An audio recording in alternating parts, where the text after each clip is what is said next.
Bismillah ar-Rahman ar-Rahim. Assalamu alaikum.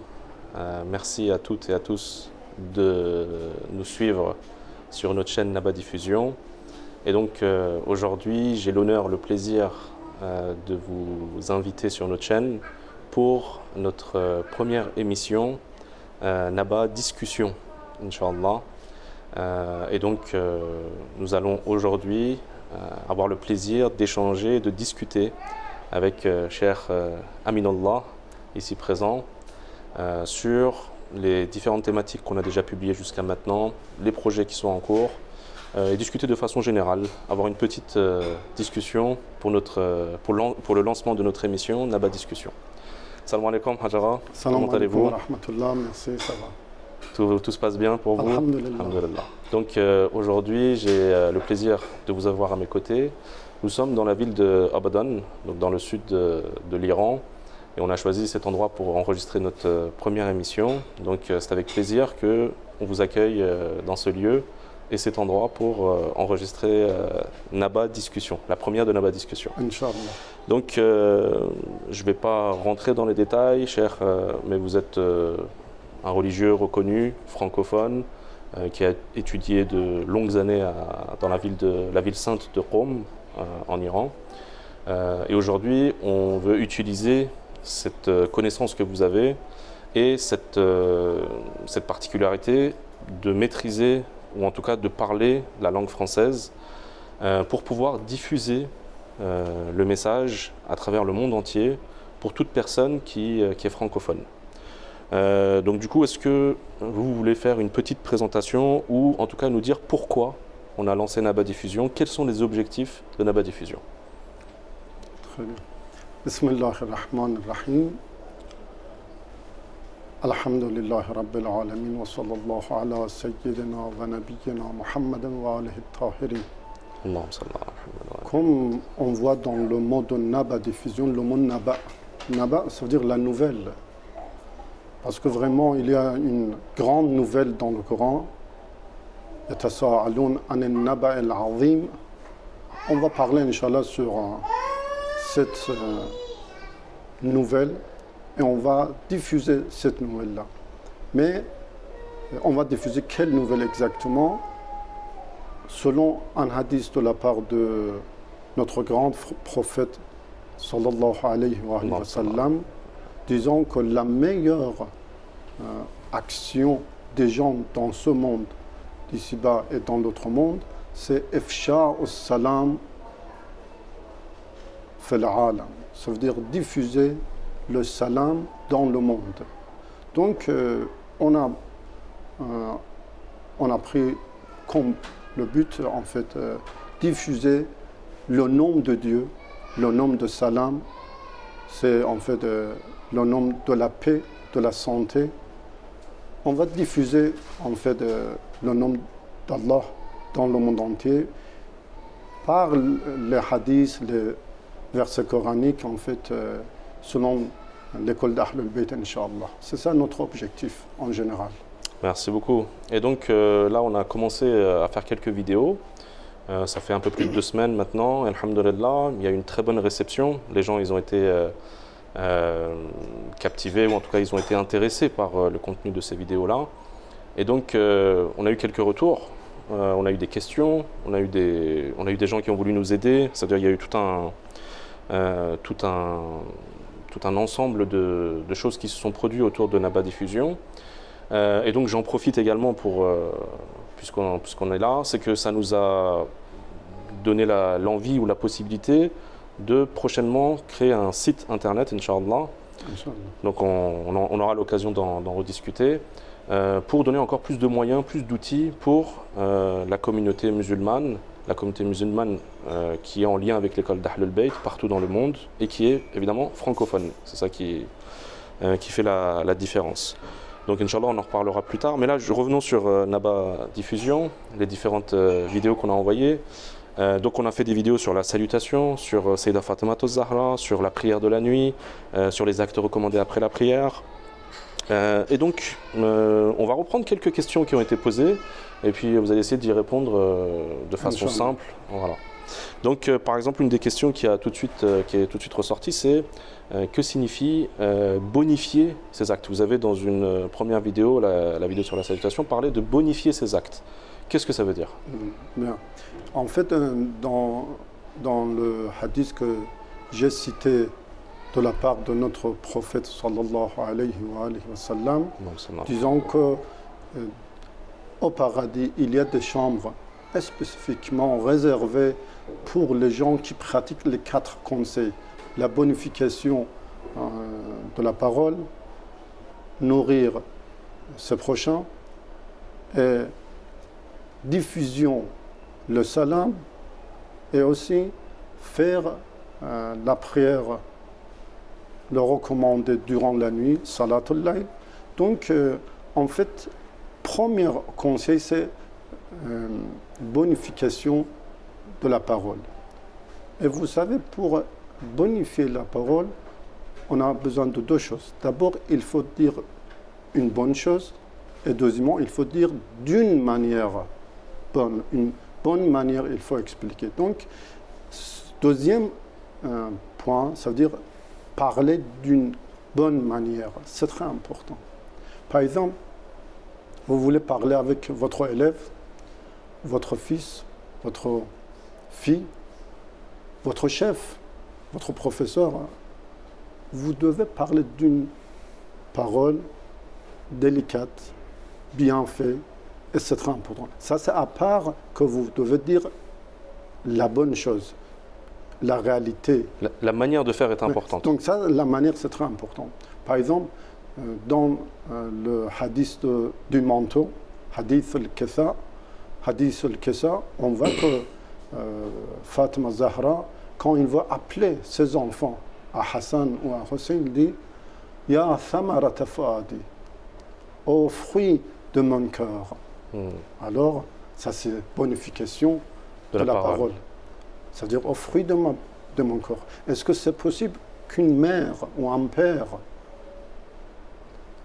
quand il appelle par exemple son fils ou sa fille avec cette façon, est-ce qu'on peut en fait dire des mauvaises choses avec ça? Non, ça veut dire le commencement qui est bon, donne la quelque fin chose de sera bon. mieux. Donc c'est ça. Et pour bonifier, il faut avoir être humble, il faut être courtois. Donc il faut préparer beaucoup de choses dans notre intérieur.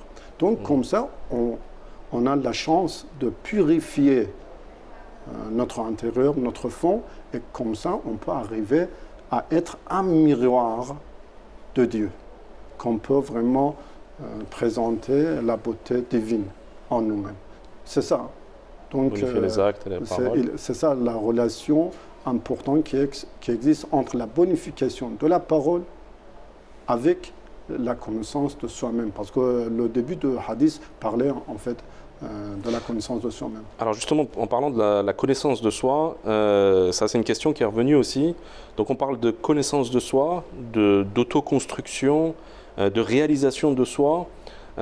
C'est quelque chose qui est très présent dans les hadiths, qui est présent dans plein d'endroits. On dit même que le fait est de ne pas se connaître soi-même peut nous amener dans des chemins problématiques. Est-ce que vous pouvez nous clarifier un peu ce qu'on entend par la réalisation de soi? En fait, vous savez, notre seule tâche dans ce monde, c'est la réalisation de soi. Nous sommes venus ici pour se réaliser, se connaître et finalement connaître Dieu. Ça, c'est notre tâche. On n'a pas d'autre tâche, en fait, dans ce monde. Et si tout ce qu'on fait dans ce monde, c'est en fait la préparation de terrain pour ça. C'est ça. Ce qu'on fait au niveau de la société, au niveau de notre famille, tous nos efforts, en fait, c'est dans cette direction. Donc, comment on peut se réaliser? Il faut ajuster nos actes apparents, c'est-à-dire nos comportements, avec les paroles du prophète, avec les paroles de Dieu, avec le hadith, avec la loi islamique. Donc ça, c'est le premier pas dans ce parcours. Pour arriver à se réaliser, Ça veut dire on veut s'approcher à Dieu, on veut en fait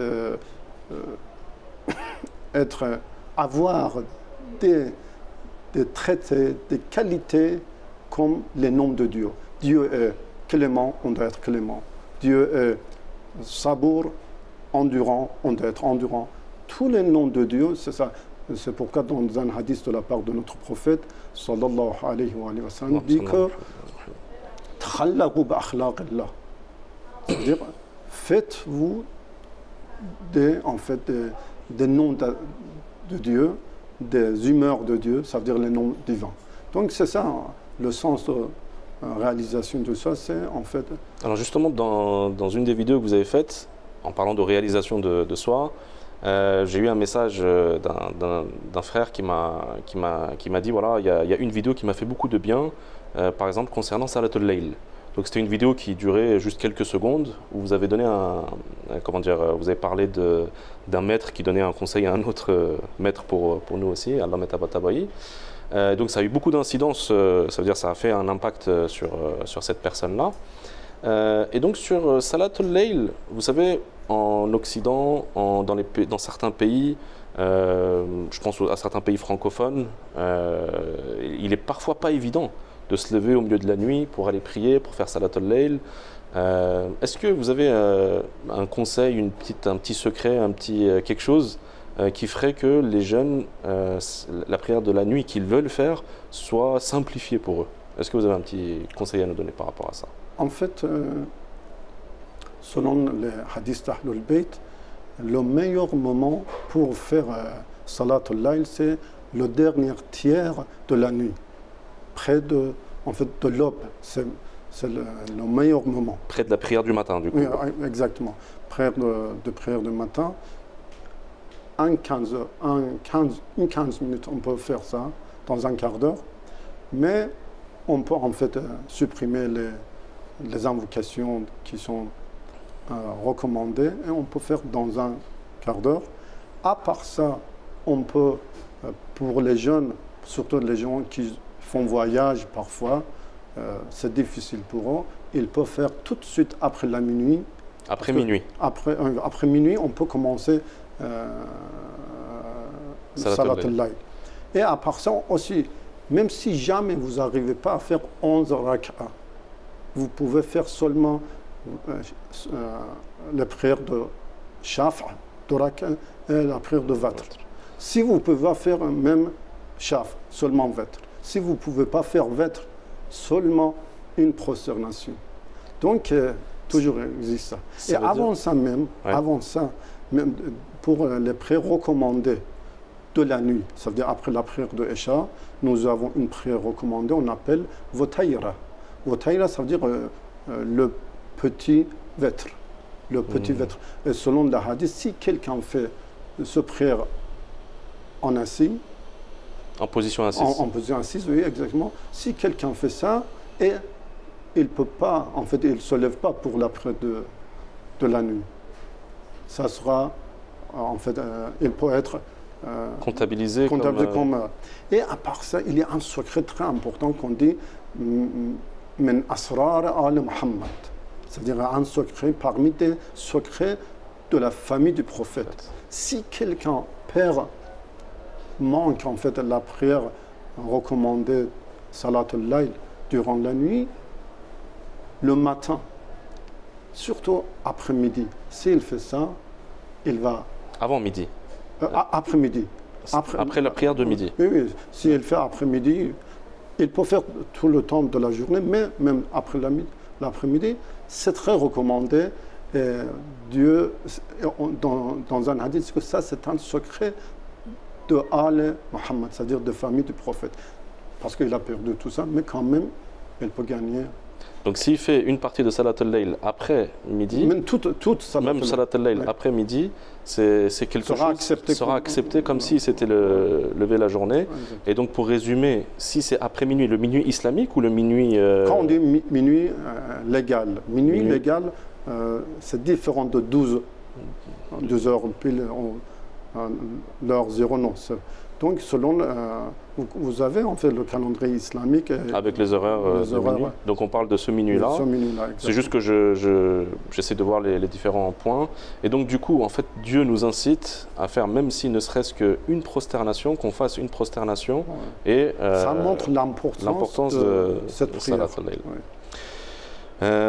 Cheikh, nous allons, pour cette première émission, essayer de terminer sur cette Salatul Layl.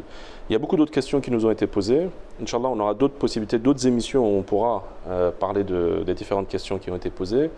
Mais en tout cas, je vous remercie du temps que l'on vous prend pour cette émission-là, pour nos amis francophones. D'ailleurs, j'invite toutes les personnes qui regardent cette émission, qui suivent les vidéos de Naba Diffusion, à qui on envoie des messages pour propager un peu cette nouvelle chaîne. N'hésitez pas à vous abonner, donc que ce soit sur Instagram ou sur YouTube, car c'est ce qui fait que la chaîne pourra perdurer. Donc voilà, n'hésitez pas à faire ça, à liker, donc voilà, et à diffuser, à partager. Vraiment, c'est ce qui fera la réussite de cette chaîne pour vous, pour vos proches, votre famille et tous ceux qui vous entourent, à qui vous avez envie de faire un cadeau. Merci beaucoup, cher. À très très bientôt, Inch'Allah. Et merci beaucoup pour avoir répondu à mes questions. Donc à très bientôt pour Naba Discussion. Salam alaikum.